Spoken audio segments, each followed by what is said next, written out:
I was charged with 140 plus counts of mortgage fraud, filing false documents, criminal use of personal identification information. They just repeated the same charge for like 40 different homes and houses. It was insanity. At 22 years old, Darren Tinker was wrongfully facing 40 years in federal prison for a crime he didn't commit. Darren shares the story of surviving prison, navigating the judicial system, and the life lessons he learned along the way. I know eventually I will be out of this situation. If I try to focus too far out, it becomes a situation where I'm like, okay, well now I'm never gonna get there because it seems so far away. What do you think people on the outside get wrong about people on the inside? I think the biggest thing that people need to realize is I know friends who are sentenced to 20 years for a non-violent offense who learned their lesson 15 years ago.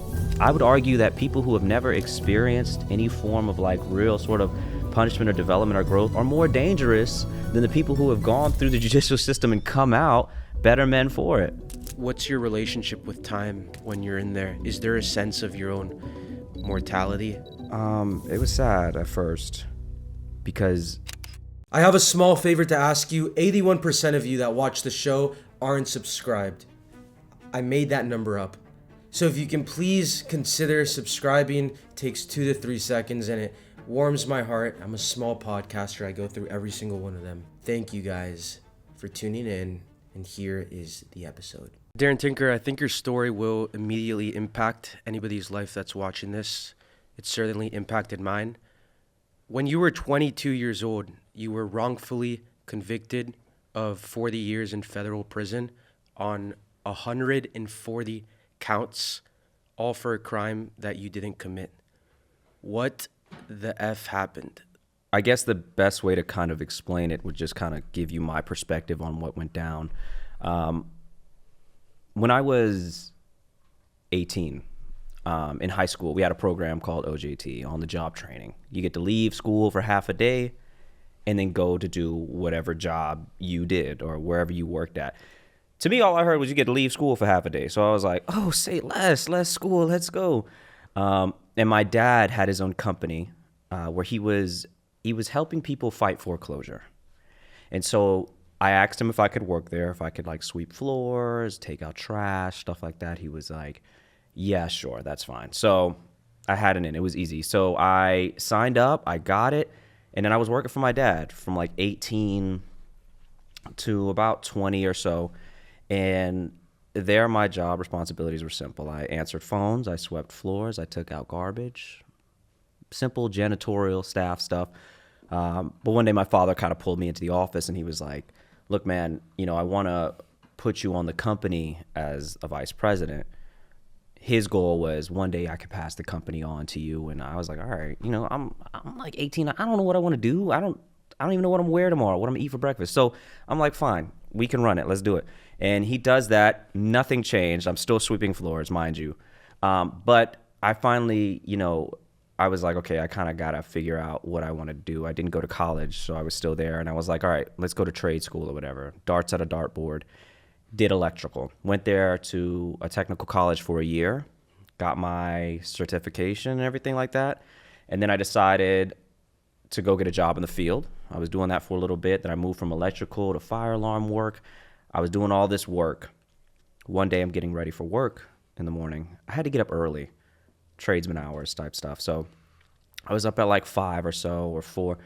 And while I'm getting dressed, I live with my family. There's this huge knock on the door. Like, I'm like, yo, what is that? And I thought maybe, am I tripping right now? So I'm still getting dressed. I'm in my boxers. I got like a shirt on, another loud, and I see my mom run past the door and she goes to the front door and she's like, hello? And like, police, open the door. And she's like, well, I don't, can I go change my clothes or something? Like, I'm not, he's like, police, open the door now. Dude, they open the door. It's cops all on the lawn. Mind you, early hours of the morning, cops all on the lawn. I'm confused. My mom's confused. My dad's confused. They tell the whole family to come outside. They got cameras. They got the big trucks. Some guys got guns. Everything is incredibly confusing. They put me, they go to my father. They're like, are you Mr. Tinker, so? He's like, yes, put him in cuffs. They go to my mom. Are you so Tinker? She's like, yes, put her in cuffs. Then they come to me And then they throw me in cuffs, put us in a van, and drive us off to jail. Still incredibly confused. We're going through booking.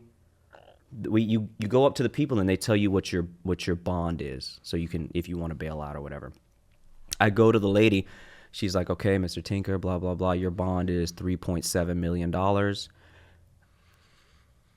I honestly feel like I'm dreaming at this point. None of this stuff makes sense. Wrap it all up for you. I woke up the next morning. I'm still in jail. Mind you, they took me upstairs to jail. I wake up the next morning and they go to your arraignment and they tell you what you're being charged with. I was charged with 140 plus counts of mortgage fraud, filing false documents, criminal use of personal identification information. They just repeated the same charge for like 40 different homes and houses. Had 3 charges. It was insanity. So what they were saying was that my father's company was being accused of fraud. And because I was listed as a vice president on that company, I too must have been involved in the fraud. I then spent the next few months in jail until they released me on my own recognizance, ROR, which means I get out, I have to report to somebody, but I have to come to my own court dates and stuff. That happened, I was like, I don't know, I think that happened around 2018, 2019 that was happening. Or no, 2018 that happened and I got out. And then we spent the next year kind of out on the street, kind of fighting the case and stuff. And we were like, we're going to take it to trial. We're innocent. We don't know where this is coming from. It's like white collar crime stuff. It's ridiculous. No, like I'm incredibly confused. I tried to go back to my job, but they had to let me go because I have a criminal record now. It was ridiculous, or I was charged with whatever. So they let me go. A year later, we go back to trial, ready, confident in the people. We sat in trial for about a week. And throughout that entire experience, at the very end of it, when that lady got up to read off the verdicts, she had to read it for all 140 charges. Guilty, guilty, guilty, guilty of upwards of 60 plus of the charges. How much time was going on from the day you got arrested to the trial, to give us an idea? So the very first day till the trial, that whole process was about a year in a month or so. So all that's what led up to that. And then at the actual trial, when they read off all my charges, they were all first degree felonies, which means they could give me like 20 plus years on like every charge. They ran a bunch of the charges concurrent, lumped them all together. After I was found guilty, I had to go back to jail, but this time a different jail. At first I was in a low custody jail, but now that I'm found guilty, I had to go into high custody, max custody jail upstairs in my black and white attire, which says max custody on the back. Everybody up here is convicted of murder of some sort. And then I had to wait around 3-4 months for my sentencing, find out how much time I was going to get. First time ever being charged with anything in my life. And they sentenced me to 20 years in prison and 20 years of probation. That year, probably the worst year of your life. What were the driving emotions there? Initially, it's just shock. Initially, you're like, what? Like this? And you're so confused that you're like, this must be a mistake. They're going to work it out. After I spent that time in jail and I got out to work up to the trial, I was sure in my mind that they would realize that there's nothing I had to do with this case at all, and they would release me. They would let me go. They'd write me off. It is what it is. They'd put in a motion to have my name taken off this case. And I kind of just got into this sort of mindset that that would happen. That would happen. I kept telling myself that would happen. I tried to live my normal day-to-day life. I got a new job in like 3 days. I got another job. And I was working for this man, and I was just like, okay, you know what? It'll work itself out. It'll work itself out. And I just had to keep reminding myself that it'd work itself out. But as time got closer and closer and less stuff was going on about the case and about us being released from the case, that's when you start to kind of feel that deep fear in your body that you try not to pay attention to, but it's always there, regardless of every conversation, regardless of every laugh, every joke you have while you're out. In the back of your mind, you're afraid that, like, okay, this might be the last bit of time I get to spend with this person or with these people. How old were you when you got to the max custody?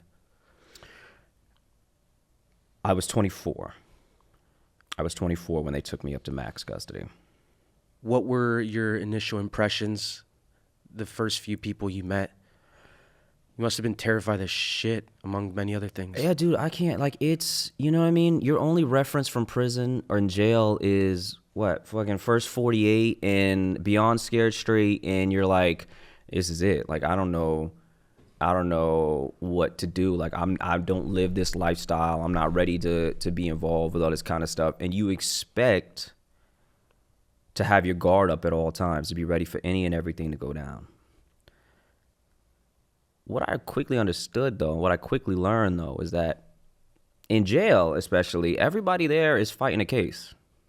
Everybody there is trying to go home, usually. As long as you're not involved in no gang activity or anything crazy, you're usually fine. Like, and you wouldn't think that, but you go there and the guys, everybody, oh, we ain't got nothing to do all day but sit in this room and play cards and dominoes and talk a bunch of shit to each other.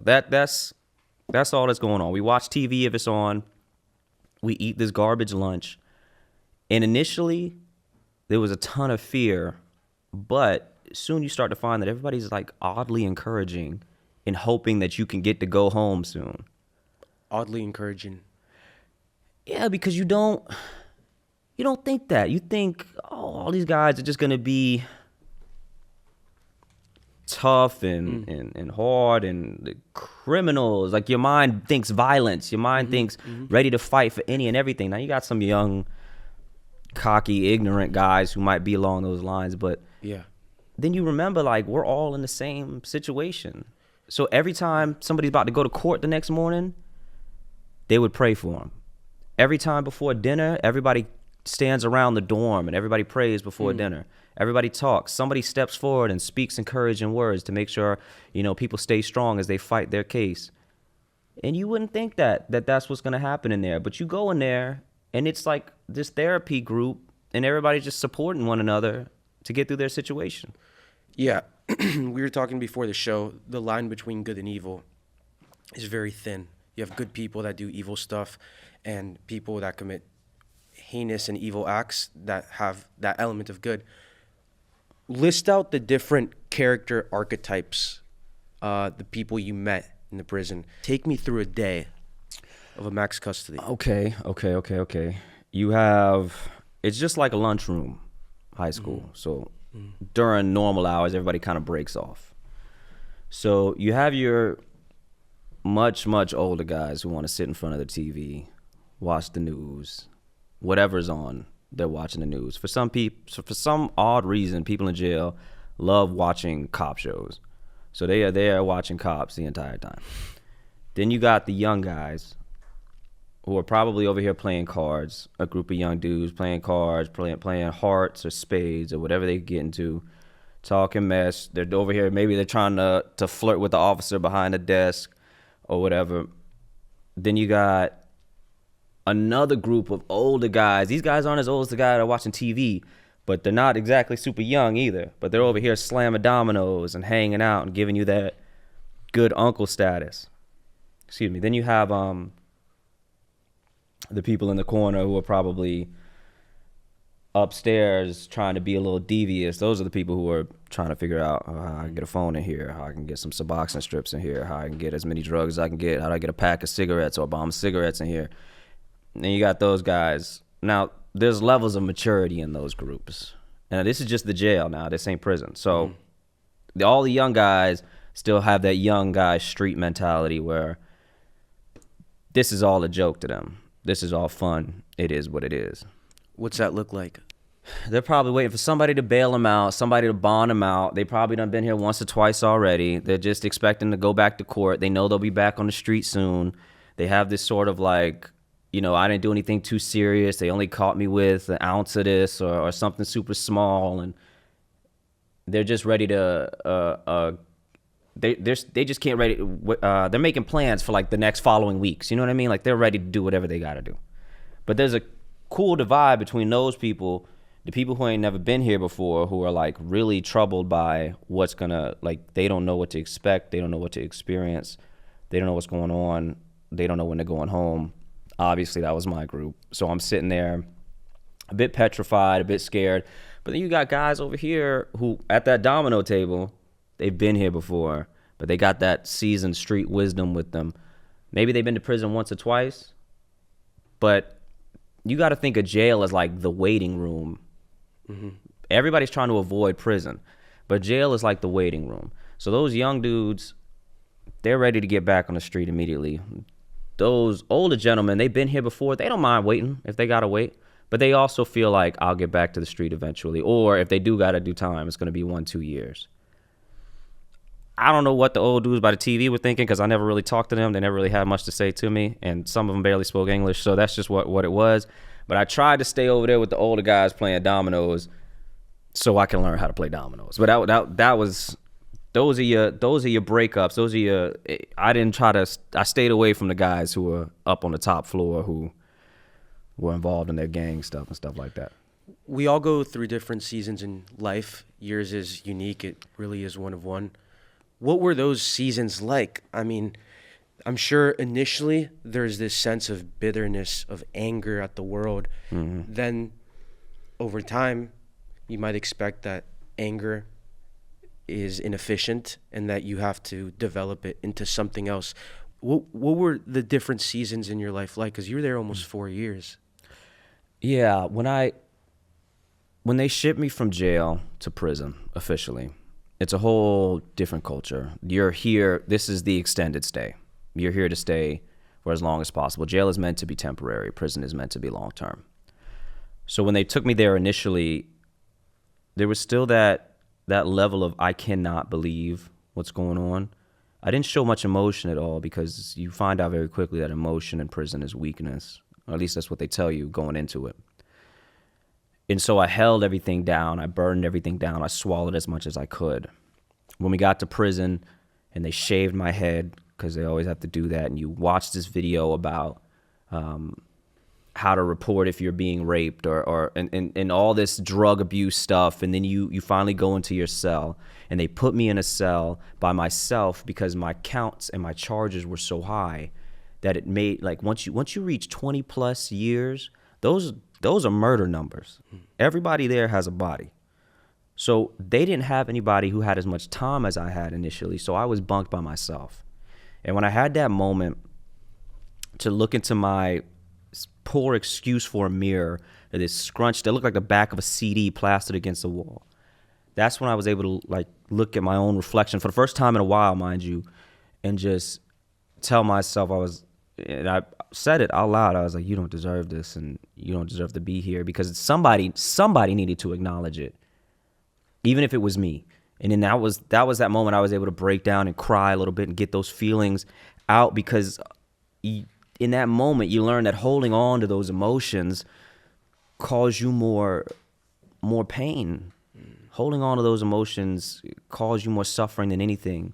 I'm sure as everybody's probably seen that image where somebody's like holding onto a rope, and if you're pulling it really hard, you're like wondering why your hands are bleeding, and if you let go of the rope, you feel a lot better.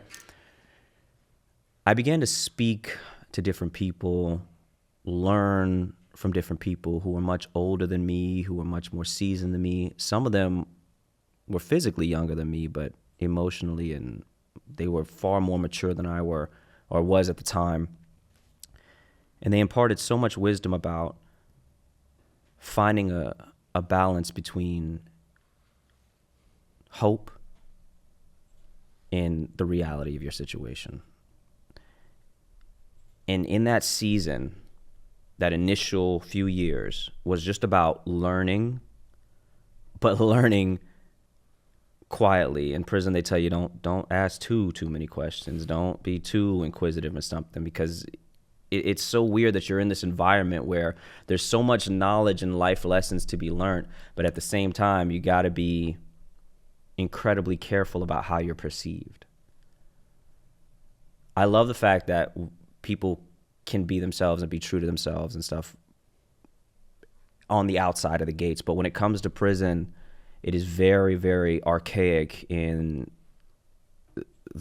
the perception of people out there.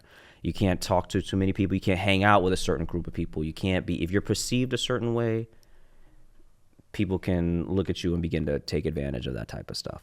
So there was a season of learning that needed to happen. How do I adapt in here? How do I move in here? How do I operate in here? Then there became a season of emotional growth. I had a lot of anger at the judicial system, rage at the judicial system. I was angry with my father for a while because, as far as I was concerned, he was the reason I was in here. That's what my mind was telling me at that time. And I, at the time, was the only one in prison because my father and my mother were both fighting cases as well, but they had more charges than I did. So they still had cases to fight even after I was already found guilty. So I was the only one that was in prison, the place that everybody doesn't want to go. And that angered me. That frustrated me that the person who, like, in my mind, I was like, I had nothing to do with this, and yet I'm the first one down in the gutter dealing with the bullshit immediately, and that bothered me so much. And I can't call nobody. All my relationships with all my friends and stuff is now severed because they got to pay $7 to talk to me.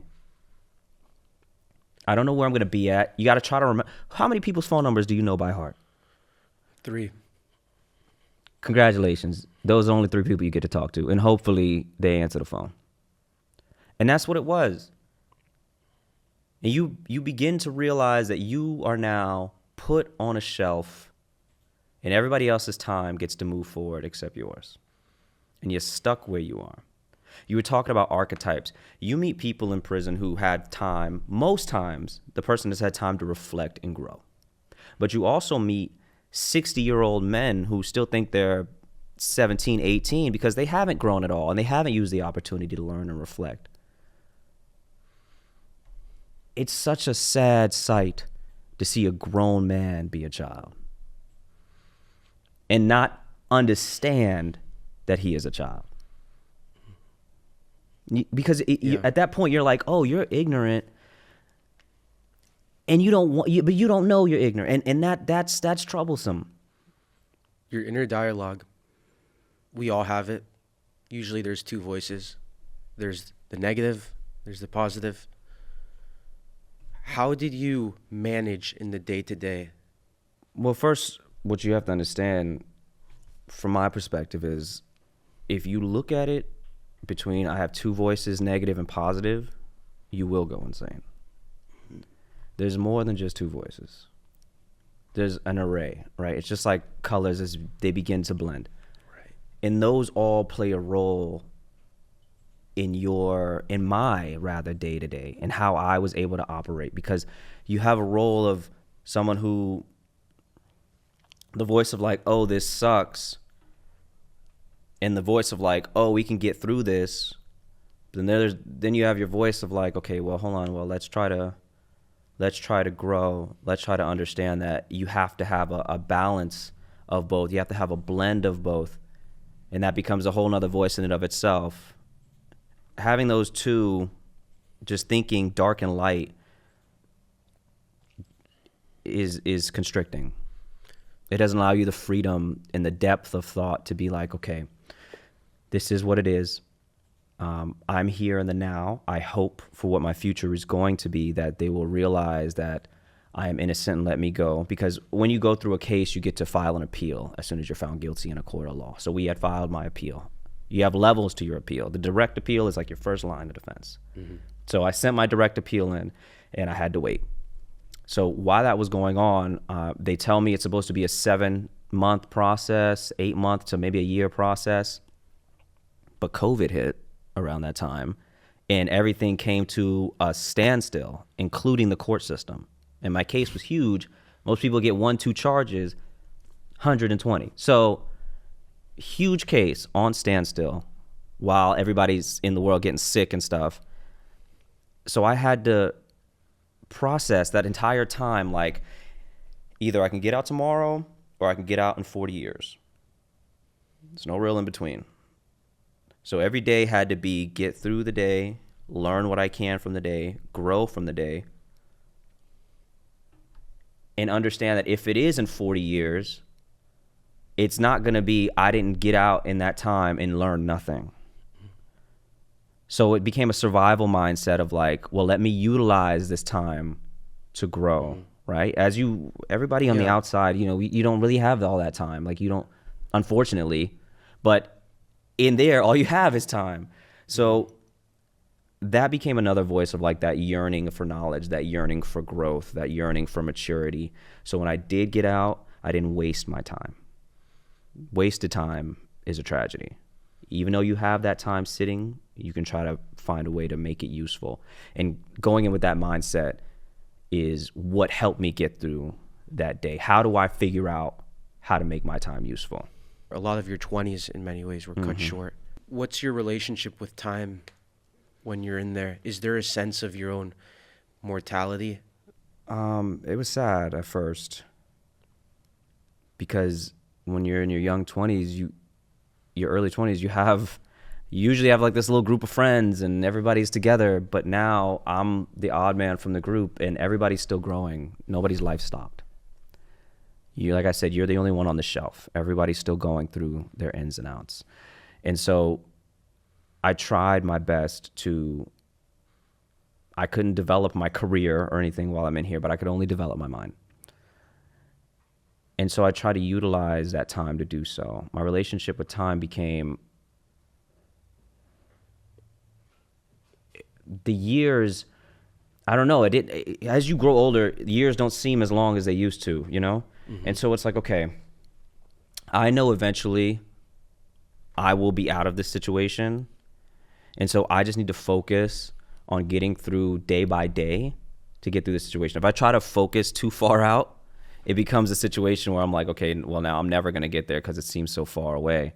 But you just try to take things day by day and pass the time through growth, through card games, through dominoes, as best as you can, and just understand that there's a balance between how you spend your day, how you think about all the things that you're missing, but how you think about all the things you'll be involved in soon. And you just figure out a way to help your family get through their time, whether it be sister, like my sister, my brother, my friends, and just try to be an encouragement to them, because right now I'm in this cryo state. Like I can't do much. So I'm frozen here. I can grow mentally, but this is where I'm at for the moment. And so you start to view that maybe my time doesn't matter as much as theirs. So they kind of become the priority. I can't do much, but do the best I can. So when they do call, I'm helping them through their journey. And that's what's got to be. It's remarkable to me that when everything is taken away from you, there's still some sense of control. In spite of it all, you did find ways to control your situation. If nothing else, at least you could control your mind and your attitude. What was one of the most meaningful moments in prison for you? Something you look back on and say, wow, if it weren't for this experience, I wouldn't be the man I am today. I think for me, one of the most impactful moments, I was having such a rough week, just mentally thinking about everything that was going on, how I was still in the situation, when I was going to get home, just like this giant shit sandwich that I'm just constantly eating every fucking day. And I went to work that morning. I worked in the kitchen. I poured milk. That was my job. I have a ridiculous, unnecessary skill of pouring great milk. But so I'm pouring milk, and I talked to this dude. His name was Squirrel. Squirrel, everybody has a nickname. Squirrel was in the corner doing his thing. Joked with Squirrel. Squirrel went back to the dorm, and we all did our little 1-2 at work, and then we went back in the dorm. And when we came back in the dorm, it was an open bay dorm, so on the right, all the bathrooms were open. So everybody hit the corner, and Squirrel was seated on the toilet, and he had took a razor and cut both his wrists.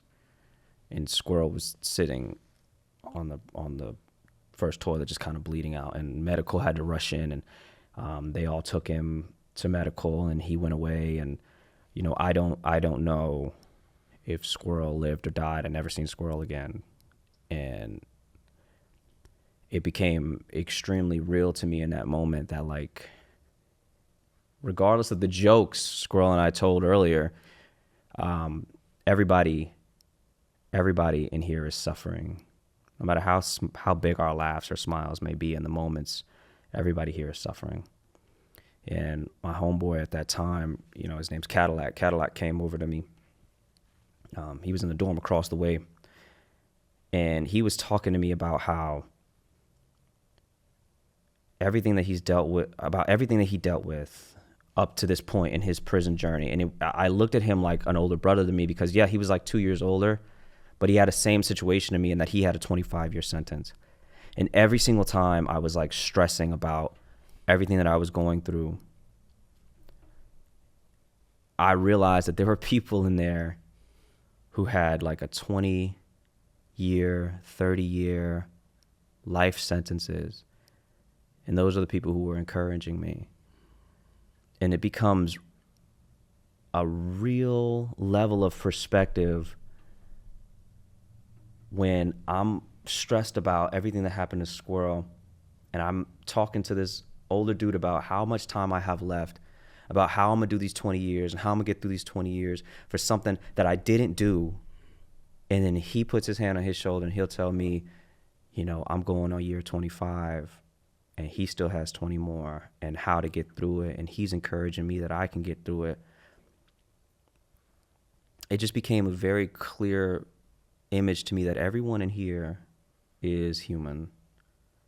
And we all view people who are incarcerated in prison behind a gate. It's hard to not view people that are behind a gate as animals.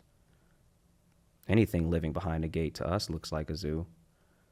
So I'm sure everybody has this image of these people, these monsters in prison. Oh, they deserve to be there. But these were the men when I was dealing with emotions and battling these feelings inside me I never felt before. These were the people that were giving me the therapy. These were the people that were encouraging me to go on. And that moment where Squirrel, I don't know where he is. I don't even know his real name. I just know him as Squirrel. Whenever, it's a really disturbing image to try to get out of your mind. But everybody around came together and encouraged each other, so nobody else ended up in that situation. I don't know what he was guilty of. I don't know what he did. I understand that there's wrong and people do wrong and people deserve punishment for when they commit crimes. I get that. I don't know what Squirrel did. But I know what I know of him was not a monster. He was real cool. We joked around. We hung out. And we'll never do that again. So what I hear you saying is that situation with Squirrel and getting encouraged by the other guys probably gave you a true sense of what altruism looked like. Stepping outside your situation, as tragic as it was, I'm guessing, one of the big things that kept you going. 100%. 100%. It's all big picture. We every day in there we say keep your head up, one day at a time. Yes, one day at a time. If you don't look at what's in front of you, you're gonna run into something. But you also have to understand what your destination is. So that ability to pull yourself out of that situation and understand that one day I'll be home, one day this is gonna happen. That's where that hope lies. So if you don't pull yourself out enough to look at the big picture, you can't. That hope is impossible. So that altruism, like you're saying, that is vital to your day-to-day in that situation. We were talking about this before the show.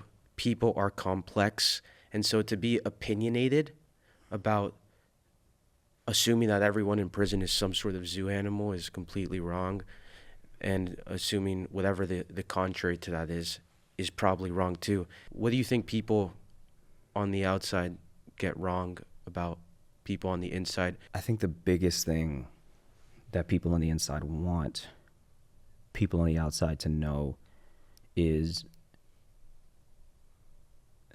that, one, they're human beings with feelings, and two,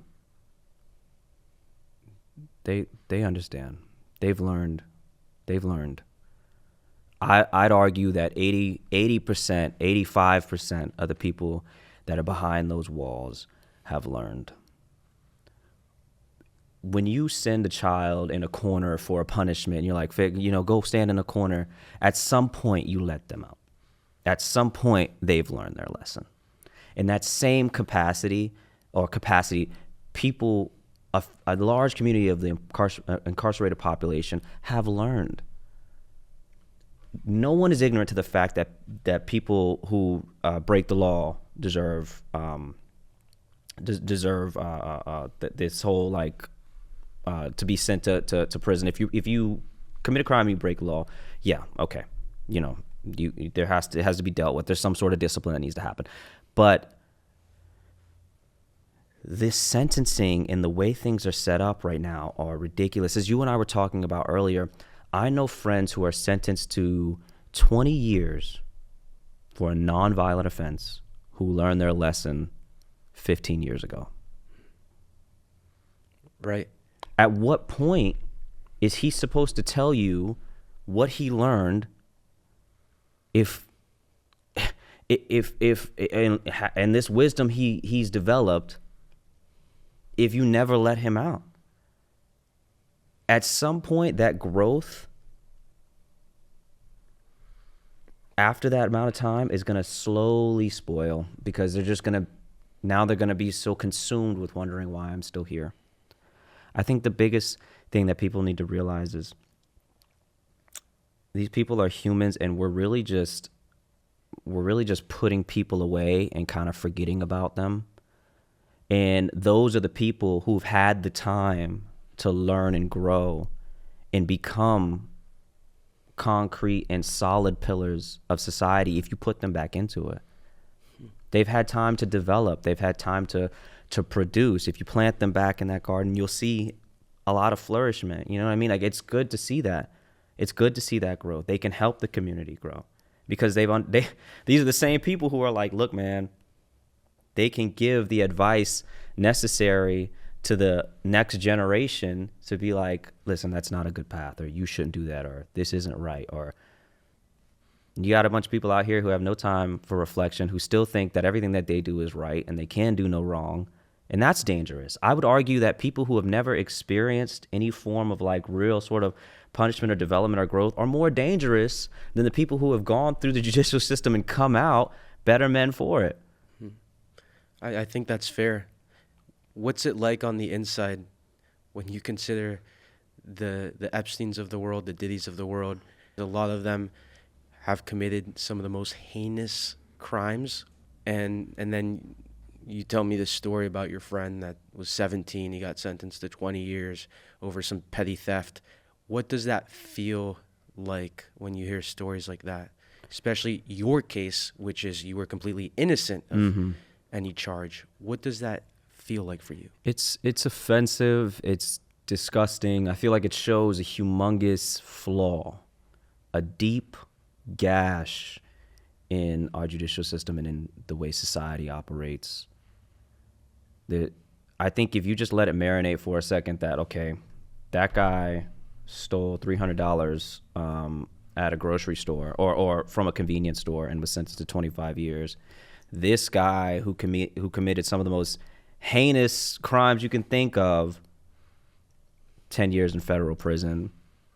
Like, there's this really terrible disparity. And you know what a lot of people don't know is that there's this level of morality in prison to where some of the people that you would think, you're like, okay, well, these people are all criminals. No. A lot of times people are sitting there watching TV and they'll all be watching the news and they'll see a report of let's say this guy was convicted of we were watching the news, and I'm here with a couple guys who might have a couple gun charges, a couple drug charges, and we're all sitting there and we're watching some guy who just is convicted of some sort of heinous sexual act, everyone watching that TV is offended. Everyone is disgusted. It's kind of odd, isn't it, to be like, well, that guy was selling drugs. And then you're like, oh, but then they send them to the same facilities as the guys who are committed for these like horrible sexual acts. And you're like, they all look down on them like they're disgusting and they're a problem. And it's really an issue for real. So when we see stuff, or when we were watching stuff about like these huge politicians, these huge names, and who are like convicted of these insane crimes, and you're like, yo, my release work says I'm going home in 2056, and this dude just got off for 10 years for that. Like, that's disgusting. And then those same guys would be like, they better not he better not ever come to this prison or whatever. Mm-hmm. They're disgusted by, like, there's a level of morality. Like, there's lines, and people don't understand that there's depth, there's layers to it. Like, okay, that guy was doing what he had to do maybe and ended up in his position, but he is not a murderer. He is not, like, he is appalled by stuff like that. So it does nothing but add insult to injury. We have a system that's incredibly flawed, and I know there's probably going to be some idiot that's like, oh, so what do you want to do? Darren, do you want to just release all the prisoners? What would you say to that? No. I would say if you jump in with that mindset, then you miss the whole point of what I was saying. Mm-hmm. Notice I said those people that grew had the time to reflect. There's still punishment for crime. Mm-hmm. What I'm saying is there needs to be a hard evaluation of what we are doing and the level of punishment that we are giving to certain crimes. We just talked about like a horrible sex crime getting like 10 years to a guy who stole $300 out of a register getting 25 plus. There's a problem there. There's a huge issue there. People can learn from their mistakes, but I think we're too quick to write people off. I think we're just too quick to assume that like that person is a lost cause.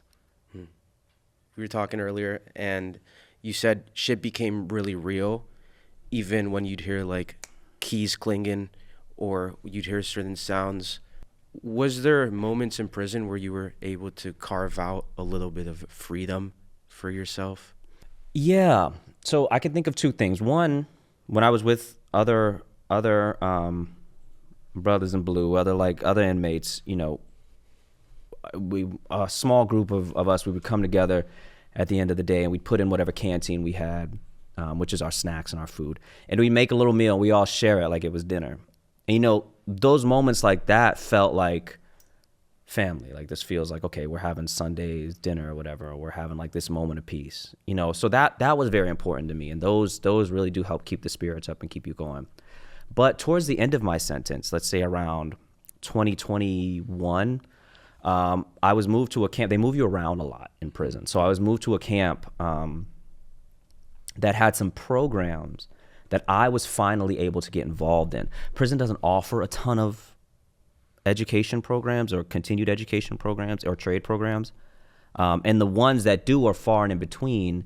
And you only have to have a certain amount of time before you get out, before you get into it. So like 5 years or less. 20 plus, I'm not getting in any of those programs. So finally, I was able to get involved in some writing programs. There was a program, Exchange for Change, we talked about a lot. And they offer writing programs in prison. And that gave me a chance to go up, get into these creative writing classes, this flash nonfiction, this film review, poetry, yoga, tons of courses that I was able to continue my education in, which really helped me feel like, okay, this is becoming less prison, still prison, just less prison, and just a little more college. It went from this to this, but it was still, you know, a disparity. But, you know, that made me feel like, okay, I'm waking up in the morning, I'm going to get my education, going to take my classes, and then I'm coming. And that made me feel a lot better. That did add a level of like, that carved out a piece of peace of mind. What does writing do for you? A lot of times I feel like when I'm talking to people, there's a lot of different switches that are on in my head, and it's hard to really like convey what I want to say to people sometimes. Completely agree. But writing gives me that opportunity to really express everything, the combination of like what's in here and what's in here. My mind and my heart kind of like are able to come together and fully pour out what I want to say. With life experience of being wrongfully accused and going to prison for years, I need to find a balance and a time to be able to pour out the lessons that I've learned, because it's hard to make a lesson that took me 2 years to learn, 3 years to learn, and put it into 2-3 sentences. Like it takes time to do that. And writing allows me the opportunity to actually push that down and put that lesson in maybe just like a quote or something that's said. Sometimes people see a quote or they see a piece of literature or text that sticks with them. And I feel like writing allows the opportunity for that to happen. So pouring that stuff out on the page, for me, is a safe space. It lifts a bit of that stress off. It pours out some of those like maybe bent up emotions and allows me to fuse together what my heart and my mind might be thinking at the same time, in hopes that maybe people can see where I'm coming from and understand what I mean or how I feel. If you think really deeply about it, what are some of the things your heart and your mind told you after you got out of prison that is worth sharing for someone like me?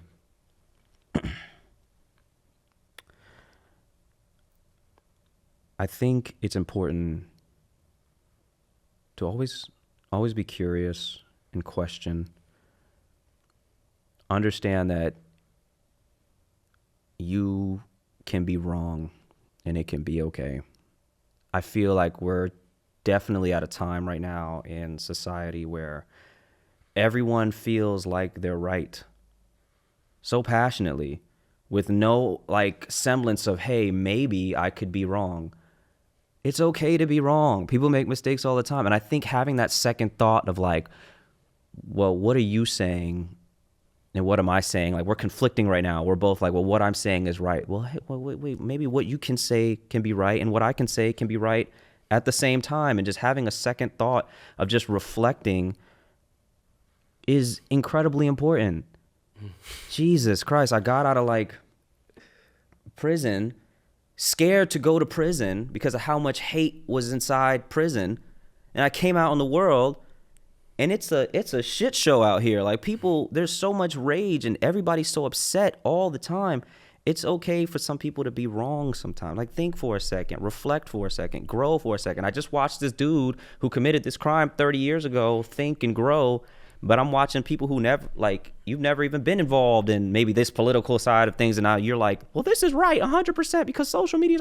I'm like, dude, take a second, reflect for a second. It seems like petty shit compared to what it's like on the inside. Oh my gosh, it's such a mess. Is freedom destabilizing in that way? Having little to no freedom throughout your 20s and then getting out and then having all this freedom, could that be destabilizing and weird and overwhelming? It can be. It can be, for sure. And when the whole world is handed to you kind of on a platter, it's very tempting for them to go back to the foods that they know. You know what I mean? Mm-hmm. So, and unfortunately, that can cause sort of like relapses of the past lifestyles and stuff like that. So having it all thrust at you at one time is a lot. And it can be anxiety inducing. Fortunately enough, I had a decent enough community of friends and family around me who kind of helped me land back on my feet. And I had that certification and stuff from like my technical college and everything that kind of helped guide me along. But had I not been acquitted, had I actually gone and committed a crime, went through there, got out and had no education really, like I could see why it's such an intense struggle. Which is why I am so grateful for programs that are providing like transitionary options from prison into normal like life and society, like work release programs and continued education programs, trade programs. All that stuff is incredibly essential, because if you just jump out on your 2 feet with nothing but the trash bag, a train ticket, and whatever clothes you got on, it's a lot. Like, what can you do besides go back to what you know? Like, it's hard. It is hard. So that's why it is important. Hey, there are people coming home every day. There are people coming home from prison every day. Yeah. So it'd be much easier for them to like immediately jump into becoming a productive member of society and transition into that, as opposed to like coming out and being so just overwhelmed that they go back and revert back to, and you know, all the lessons and everything they just learned goes out the window. Looking back now, you're a few years removed. You have a girlfriend you're about to move in with. You got a little volleyball coaching going on. You have a semblance of a beautiful life. What's it feel like looking back on those years? Does it feel surreal? It does. It does feel surreal. But it's a permanent sort of like mark. I don't want to call it like I don't want to make it seem like it's a blemish or something like that, or something that I'm not like proud that I wear. But it's something that's happened in my life that's created this deep yearning to make it matter. I didn't want to go through all of that BS for nothing. So I have to take some time sometimes, and my friends and my lady and my people, they got to remind me sometimes, like, look at what you've already accomplished and look at where you're at and you're good. Small steps are big to me now. You understand? Like getting a job, getting a car. My record just got expunged like 2 weeks ago, completely free now, right?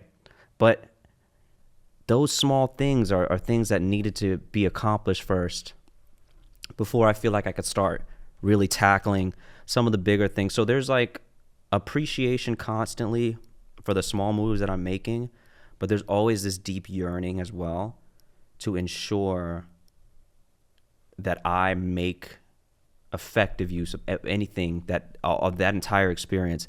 I make it matter, because what I went through was some bullshit, and to have to do it for no reason makes it that much worse. You understand? So there's a fire always deep in me to do something, to make something, to change someone's mind, to create something, because I do believe that some of the most tragic experiences, and for some reason, create some of the most beautiful art, and we find that attraction deeply as humans, and what I feel happened to me was tragic and it was painful, and there's a lot of experiences that we could spend hours talking about that I had to go through, but I just want to use that and fuel some inspiration, and that's the main goal. That's beautiful. That sense of wanting more, of wanting to become more, does it come from a place of, I lost a lot of these years and I need to make up for that, or more of a place, like you were saying, this deep yearning for meaning, for understanding what that everything you have can be taken away from you at any moment in time?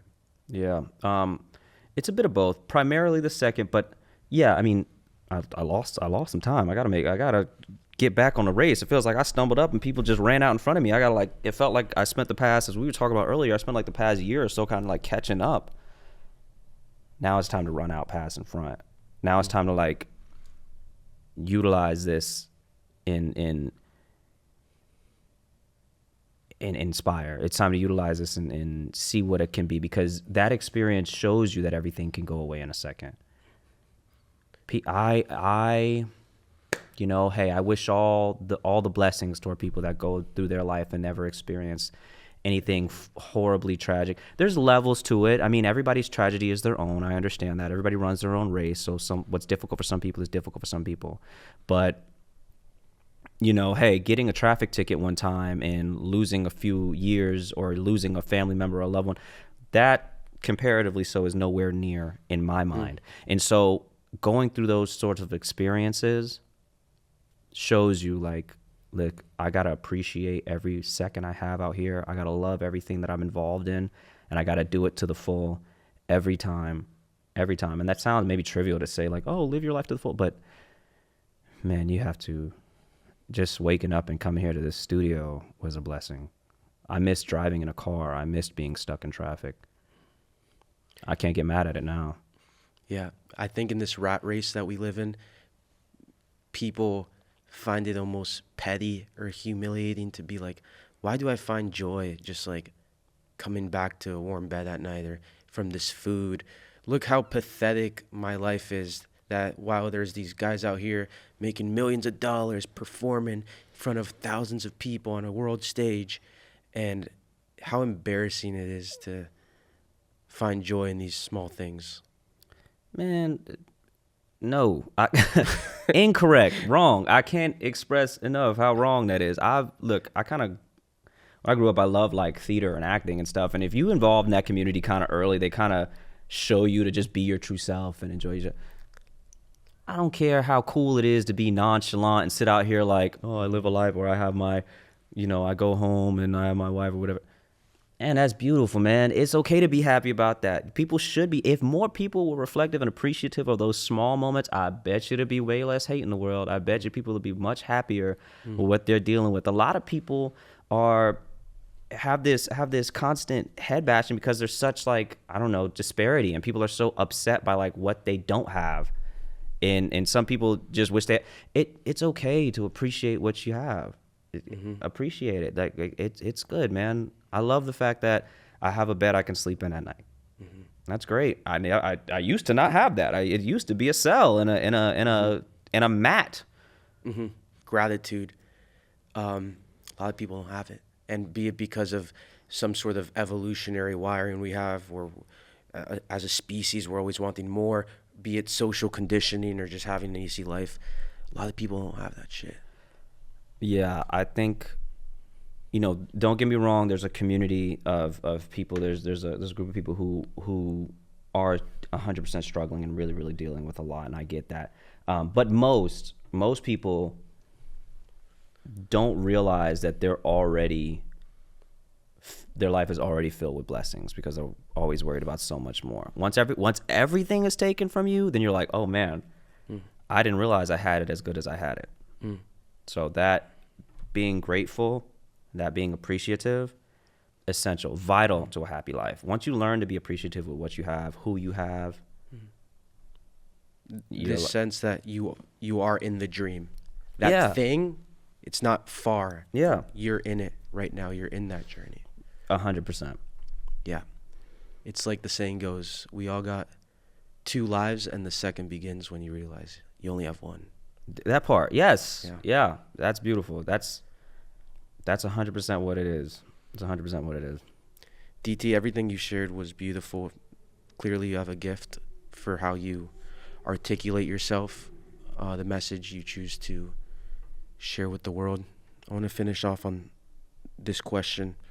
What are 2 things that you think young people in their 20s should know or is worth sharing? One, I would say this is a beautiful time to search for wisdom. Talk to people that are older than you. Talk to people who have lived lives longer than you. Talk to your uncles and your aunts and your parents if you have them. Just any sort of figure in your life that can add a little more semblance to how crazy your 20s may be, because it's a wild time, really. Let me play devil's advocate. My mom doesn't know. My mom doesn't get me. They're older. They're from another generation. Listen, when I was locked up, even when I wasn't, there's still wisdom to be had there. I don't care if she don't get you. Your job in talking to her isn't for her to get you. It's for you to start to understand her. How she got what she got, what she lives her life through, how she got there. You can still take in a story and understand a person and not have like an agreement there. But there's still growth there. You could still find like, okay, well, that's kind of that's why you think the way you do, or that's how you end up the way you are, or that's the growth I'm looking for. Search for those stories, find those stories, because hearing all those points of view can really help steer you to find the one that you want to go down or become the person you want to become. Even if it's taking bits and pieces from everybody else, you can build this beautiful person you want to be. And then I would also say, it's your 20s. It's okay to make mistakes, man. Hang out. Don't get a little too crazy, but yeah, I'm not suggesting you do anything wild or illegal, but it's your 20s. Be adventurous, take that trip, go that place, do that thing. I'm trying to do stuff like that now. I'm trying to travel a little bit more now. I would love to say, hey, I've been to all these countries saying it to you now in my 30s, but you know, I didn't get that opportunity, and I missed out on that opportunity, and I yearned for my opportunity to, like, I don't know, they say your 20s are the times where you like make all those mistakes and stuff like that. You're gonna make mistakes throughout your entire life, but the 20s especially, you know, use that opportunity for growth. There's growth in the mistakes we make, so choose those things, take those trips, go to those parties, go to those plans, hang out, but learn from them. Don't. Yeah. On that note, where would your mind most wander when you were in prison? Was it that trip? Was it the food? Yeah, man, it was a plate of chicken wings, bro. I'm not even gonna lie to you. No, well, yeah, trips, food. The main thing it always went back to was family and friends. Those are the people you miss the most. You know, I would eat rice for the rest of my life if it means my family is with me. You understand? I'd eat bread for the rest of my days if it means I can still talk and joke with my friends. I love to interact. I love to laugh, and missing my family was one of the hardest things because it was super tough. My mom was incarcerated. My dad was incarcerated. I was incarcerated. My little brother was, my little brother I think was 15 at the time. My sister was 19 when everything happened, and she was just about to have a baby or just had a baby, and they were just out there by themselves. And I missed the unity we had so much that it made me overlook all the arguments we may have had, because I was like, damn, you know, now we ride so hard together, they call me, I'm there. But it was just, you know, you really, family really is everything, and you learn it when you have nothing.